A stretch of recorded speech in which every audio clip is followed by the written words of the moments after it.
જય સ્વામિનારાયણ વિદ્યાર્થી મિત્રો, શ્રી સ્વામિનારાયણ ગુરુકુળ રાજકોટ સંસ્થાન દ્વારા આયોજિત SGIS ઓનલાઈન લેક્ચરમાં આપનું સ્વાગત છે. આજનો ટોપિક છે પરમાણવીય કક્ષકોના આકાર. તો લાસ્ટ લેક્ચરની અંદર આપણે લોકો ભણ્યા હતા કે કોઈપણ પરમાણવીય કક્ષકો હોય તો એ કેવી રીતે આવેલી છે, પરમાણવીય કક્ષકો ક્વોન્ટમ આંક દ્વારા દર્શાવી શકાય છે, એ બધી વસ્તુ આપણે ભણી હતી. એના દિક્વિન્યાસ કેવા હોય છે અને એના આકાર કેવા હોય છે એના વિશે આપણે આજે માહિતી મેળવવાની છે કે પરમાણવીય કક્ષકો એટલે એક્ઝેક્ટલી શું છે અને કેવી રીતે અસ્તિત્વ ધરાવતી હોય છે, ભૌતિક રીતે એનું અસ્તિત્વ કેવું છે એ આપણે અત્યારે વાત કરશું. તો પરમાણુની જે અંદર જે ઇલેક્ટ્રોન છે એ કક્ષકીય તરંગ વિધેય એટલે કે એનું જે તરંગ વિધેય છે સાઈ, બરાબર, લાસ્ટ લેક્ચરમાં આપણે ભણ્યા હતા સાઈ, આનો કોઈ જ ભૌતિક અર્થ નથી. આ તો આપણને ખબર જ છે કે સાઈ જે છે તરંગ વિધેય છે એનો કોઈ ભૌતિક અર્થ નથી. એ ફક્ત શું દર્શાવે છે કે ઇલેક્ટ્રોનનું નિર્દેશાંક એટલે ઇલેક્ટ્રોનનું લોકેશન એવું દર્શાવતું એક સાદું એક ગણિતીય વિધેય આપણે એને સમજી શકીએ, બરાબર.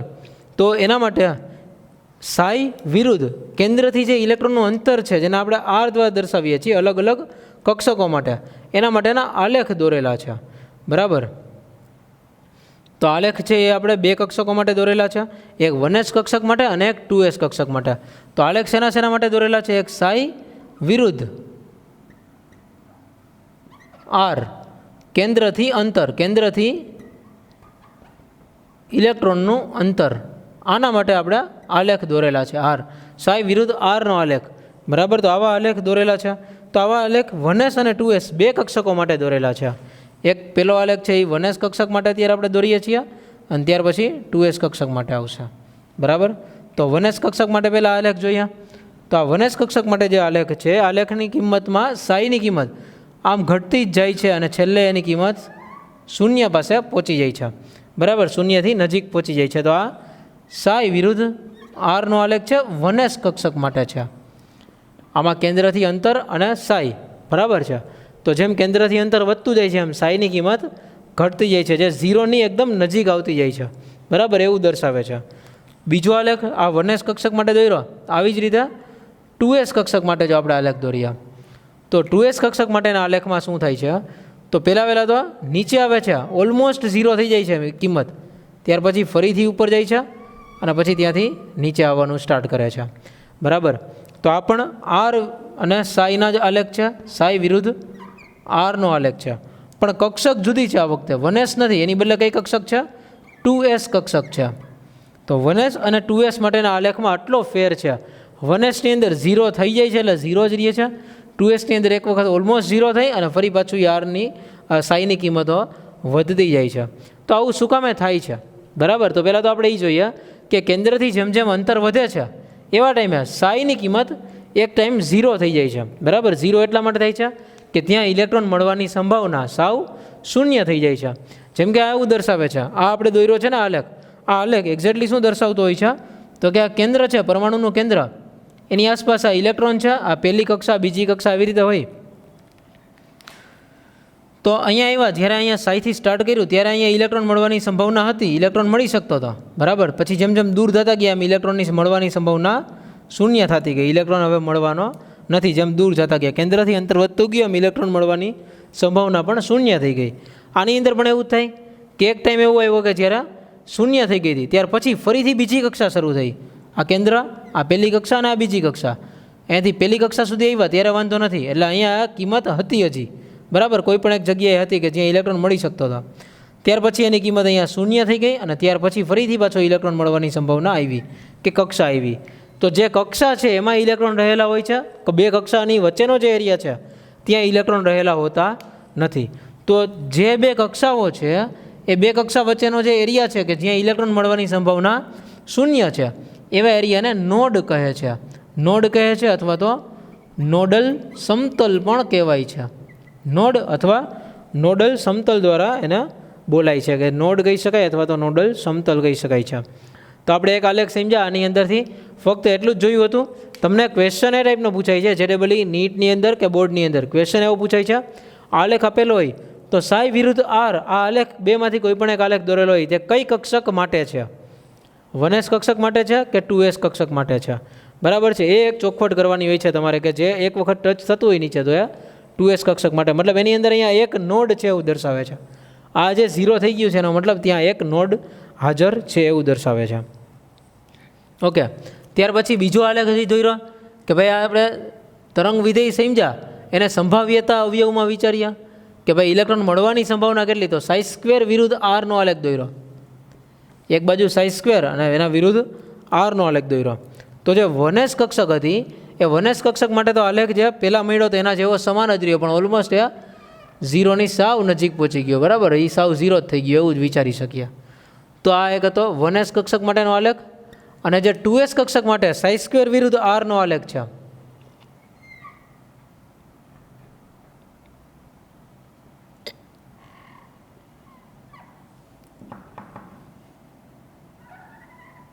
આ સાઈ સ્ક્વેર વિરુદ્ધ આરનો આલેખ 2s કક્ષક માટે. બરાબર, તો 2s કક્ષક માટે પહેલાં એક વખત ઝીરો થઈ જશે, ત્યાર પછી ફરીથી ઉપર આવશે, પાછું નીચે આવશે અને પછી કન્ટિન્યુ રહેશે. બરાબર, તો આ શું દર્શાવે છે કે આ જગ્યાએ એક નોડ છે, આ જગ્યાએ શું હાજર છે, એક નોડ હાજર છે. આ 2s કક્ષક માટે દર્શાવે છે. તો આના ઉપરથી આપણને એ ખબર પડે કે નોડ મળે છે તો કેવી રીતે મળે છે અને કેટલી પ્રકારના નોડ હોય. બરાબર, તો આના ઉપરથી થોડુંક રિસર્ચ કર્યું. મેક્સ બોર્ન નામના વૈજ્ઞાનિકે આ બધું રિસર્ચ કરેલું છે. તો મેક્સ બોર્નને જે આલેખ આપેલો છે, જર્મન ભૌતિકશાસ્ત્રી હતો, નામ છે મેક્સ બોર્ન. એના અનુસાર કોઈપણ બિંદુએ તરંગ વિધેયનો વર્ગ હોય એટલે કે સાઈ સ્ક્વેર એ ઇલેક્ટ્રોનની સંભાવ્યતા ઘનતા છે. સંભાવ્યતા ઘનતાનો મતલબ એમ કે ત્યાં ઇલેક્ટ્રોન મળવાની શક્યતા એટલી વધારે છે, એટલા એરિયામાં ઇલેક્ટ્રોન મળવાની શક્યતા એટલી વધારે છે. કારણ કે આપણે હાઇઝનબર્ગનો અનિશ્ચિતતાનો સિદ્ધાંત ભણ્યા, એના મુજબ તો એવું જ હતું કે ઇલેક્ટ્રોનનું એક સ્થાન અને ઇલેક્ટ્રોનનું વેગમાન બંને આપણે એકસાથે નક્કી કરી શકતા નથી. આ તો ફિક્સ જ હતું. બરાબર છે. તો હવે જોઈ છીએ આ મેક્સ બોર્ને જે કર્યું ઇલેક્ટ્રોનની સંભાવ્યતા ઘનતા શોધવા માટે કર્યું, તેના માટેનો આલેખ છે વનેસ અને 2s કક્ષકો માટેના.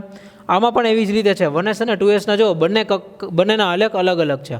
મતલબ કે પહેલી કક્ષા અને બીજી કક્ષા આ બે વચ્ચે કંઈક તો ફેરફાર હશે. એસ કક્ષક જ છે, કક્ષક સમાન છે પણ કક્ષા જુદી જુદી છે, તો બંને વચ્ચે કંઈક ફેરફાર હોવો જોઈએ. એ આના ઉપરથી સાબિત થઈ શકે છે. બરાબર, તો જે નોડલ સમતલ છે કે નોડલ સપાટી છે એ નોડ શોધવા હોય તો કેવી રીતે શોધી શકાય, તો નોડની વ્યાખ્યા કે જ્યાં ઇલેક્ટ્રોન મળી આવવાની સંભાવના શૂન્ય હોય. બીજી એક વાત છે મહત્ત્વની, જે મગજમાં રાખીને આ સમજો બધી વસ્તુ, કે મેઇન વાત એ છે કે આપણે આ બધું જ ભણીએ છીએ એ બધું જ સૈદ્ધાંતિક છે, પ્રાયોગિક રીતે કાંઈ નથી. બરાબર છે, ત્યાં આપણે ઇલેક્ટ્રોનનું કાંઈ ગણતરી એવી જોતા હોતા નથી. એટલે કે આ બધી જ વાત આખી સૈદ્ધાંતિક છે, આમાં પ્રાયોગિક વસ્તુ કાંઈ આવતી નથી. તો નોડ એટલે કે જે ઇલેક્ટ્રોન મળવાની સંભાવના શૂન્ય હોય એવો વિસ્તાર, તો ત્યાં આપણે જોઈ લઈએ કે નોડ કેટલી પ્રકારના હોય. એક તો હોય છે કોણીય નોડ. પહેલો હોય છે કોણીય નોડ જેની કિંમત એ એલ જેટલી હોય છે. બીજો છે રેડિયલ નોડ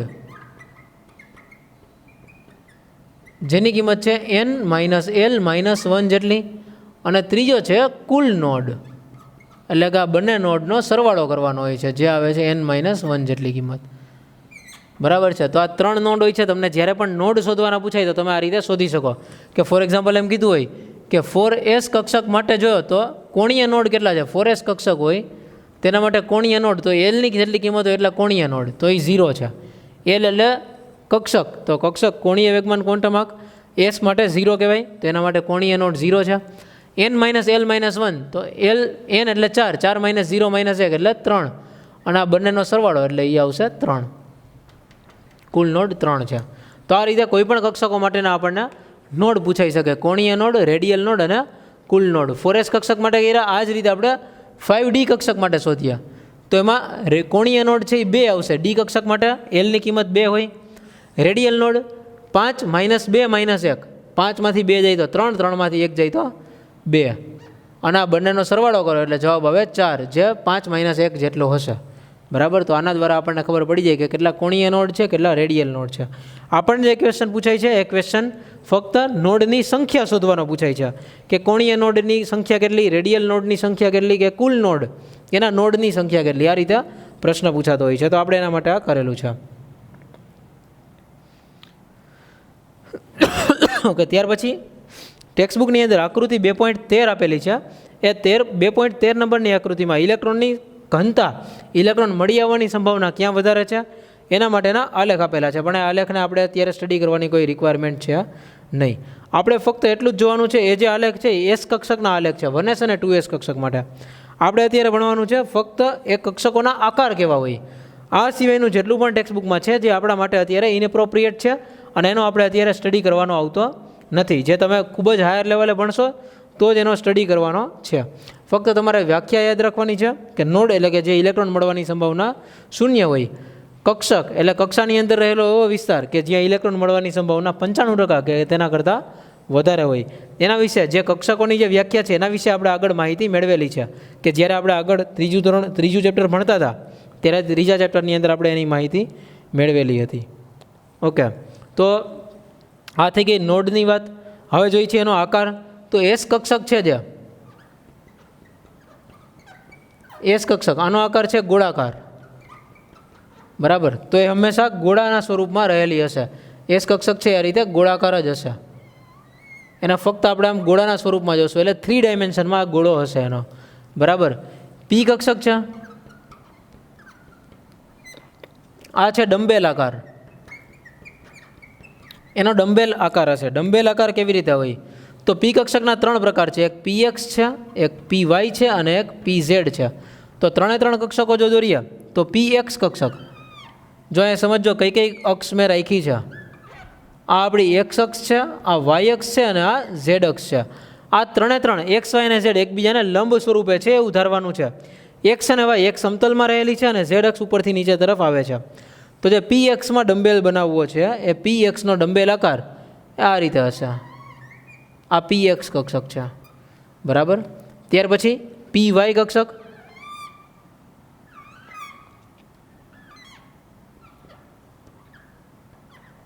પી વાય કક્ષક છે તો એની વાય ઉપર હશે, વાય અક્ષ ઉપર એનો આવી રીતે ડમ્બેલ આકાર બનાવવાનો છે. આ એનો પી વાયનો આકાર થઈ ગયો, બરાબર. આપણે જે દોર્યું છે એ પી વાય કક્ષક માટે આકાર દોર્યો છે. અને ત્યાર પછી જે પી ઝેડ, તેમાં ઝેડ અક્ષ ઉપર એનો આવી રીતે આકાર બનાવવાનો છે, ડમ્બેલ આકાર, બરાબર. અત્યારે સમજવાનું ફક્ત અને ફક્ત એટલું છે કે એનો આકાર દોરવો કેવી રીતે, બીજું કાંઈ જ સમજવાનું નથી, બરાબર. એનો આકાર કેવી રીતે આવ્યો, એ શું દર્શાવે છે એ બધી જરૂર નથી. દર્શાવતું હોય છે શું કે ભાઈ આ આકારની અંદર ઇલેક્ટ્રોન રહેલો હશે, બરાબર. આ બધી જગ્યાએ એનો ઇલેક્ટ્રોન રહેલો હશે. જો પી એક્સ હોય તો, પી વાય હોય તો આ રીતે હશે અને પી ઝેડમાં ઝેડ અક્ષ ઉપર ઇલેક્ટ્રોન રહેલો હશે, બરાબર. એવું આ દર્શાવે છે. ત્યાર પછી છે ડી કક્ષક. ડી કક્ષક જે છે એનો આકાર છે એ ડબલ ડમ્બેલ આકાર છે, બરાબર. એમાંથી ખાલી એક જ એક કક્ષક છે જે ડી કક્ષકના જે 5 પ્રકાર છે એના દિક વિન્યાસ, એમાંથી એક જ દિક વિન્યાસ એવો છે કે જેમાં ડબલ ડમ્બેલ આકાર બનતો નથી. બાકી બધા જમાં ડબલ ડમ્બેલ આકાર બને છે. તો ડી કક્ષકનો જે ડબલ ડમ્બેલ આકાર છે એ આપણે જોઈએ. આ એક્સ અક્ષ, વાય અક્ષ અને ઝેડ અક્ષ, આપણે અક્ષ તો એમને દોરીએ છીએ. તો ડી કક્ષકના જે 5 પ્રકાર છે, આના પ્રકાર 3 હતા, પીએક્સ, પીવાય અને પીઝેડ. ડી કક્ષકના જે 5 પ્રકાર છે એ આપણે પહેલાં લખી લઈએ એકવાર. D x y, d y z, d z x, d x square dash Y square અને ડી ઝેડ સ્ક્વેર. આ 5 પ્રકાર છે ડી કક્ષકના. D x y, d y z, d z x, d x square dash Y square અને D Z square.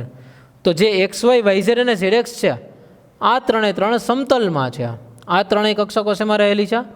સમતલમાં. અને D x square dash Y square અને D Z square એ અક્ષ પર રહેલી છે, બરાબર. તો એક્સ વાય તો એક્સ અને વાયના સમતલમાં હશે. આ એક્સ અક્ષ અને વાય અક્ષનું સમતલ કહેવાય. આ એક્સ અને વાયનું સમતલ જ કહેવાય. એવી જ રીતે આ વાય અને આ એક્સ, આ બાજુથી વાય, આ બાજુથી એક્સ, એનું સમતલ અહીંયા ઉપર બને. તો એક આ સમતલ અને એક આ સમતલ છે. ખાસ ધ્યાન રાખજો, મેં અત્યારે જે દોર્યું છે એ કક્ષક એક્સ અને વાય સમતલમાં રહેલી છે. એક્સ અક્ષ અને વાય અક્ષ આ રીતે સમતલ હોય, જો આડું હોય તેમાં એક્સ અને વાય રહેલી હોય. તો એક્સ અક્ષ આ બાજુ છે, વાય અક્ષ આ બાજુ છે. તો આ 4 જે કક્ષકો છે એ બધી ફક્ત સમતલમાં છે. ઝેડ અક્ષ ઉપરથી નીચે તરફ હશે. અત્યારે જે આ અક્ષ દોરેલી છે ઉપરથી નીચે તરફ, એના ઉપર એ કક્ષક ઉપર, એ અક્ષ ઉપર કોઈ પણ કક્ષક રહેલી હશે નહીં. આ કક્ષક ઉપર આ અક્ષ ઉપર કોઈ પણ કક્ષક રહેલી નથી, ઝેડ અક્ષ. પણ આપણે એને 2 ડાયમેન્શનમાં દોર્યું છે એટલા માટે આવું દેખાય છે. 3 ડાયમેન્શનમાં જોઈએ તો એવું હોતું નથી. જ્યારે આપણે એને 3Dમાં દોરીએ ત્યારે એવું બનતું નથી.